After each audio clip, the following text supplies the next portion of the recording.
What are western boundary currents in the ocean? Imagine huge, fast-moving rivers of water racing along the edges of the world's largest ocean basins.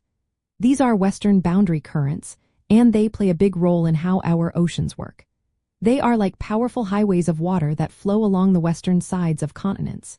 These currents form because of trade winds blowing across the ocean's surface, pushing water westward. When this water hits the landmass on the western side, it can't spread out sideways. Instead, it gets funneled into a narrow, intense flow that moves north or south. This process is called western intensification, and it happens because of the Coriolis effect, which is caused by Earth's rotation.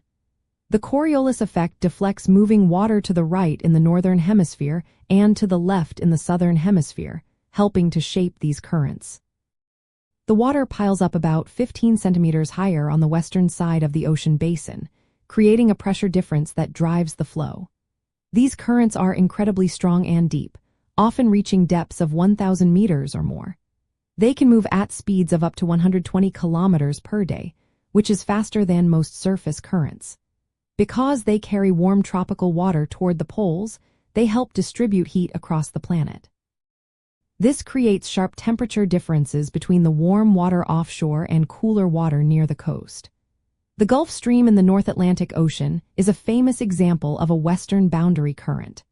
Others include the Kuroshio current in the North Pacific, the Brazil current in the South Atlantic, the Agulhas current off Africa, and the East Australia current. These currents are much stronger than their counterparts on the eastern side of the ocean basins, which are called eastern boundary currents.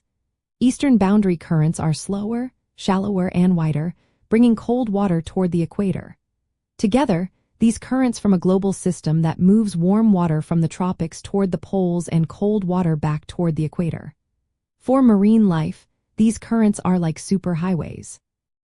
They transport nutrients, larvae, and even small fish across vast distances.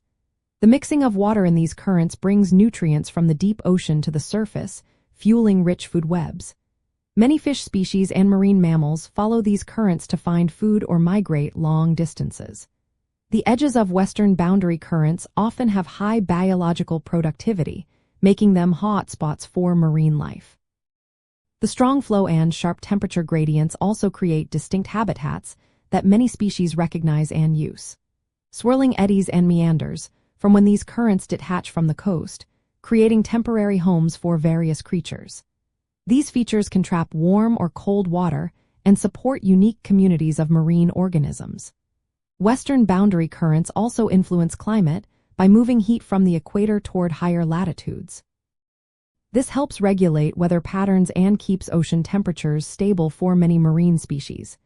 Changes in the strength or position of these currents can impact marine ecosystems, affecting fish populations and the health of habitats. Humans have long used these currents for navigation because they speed up ships crossing the ocean. However, their powerful flows can also be dangerous.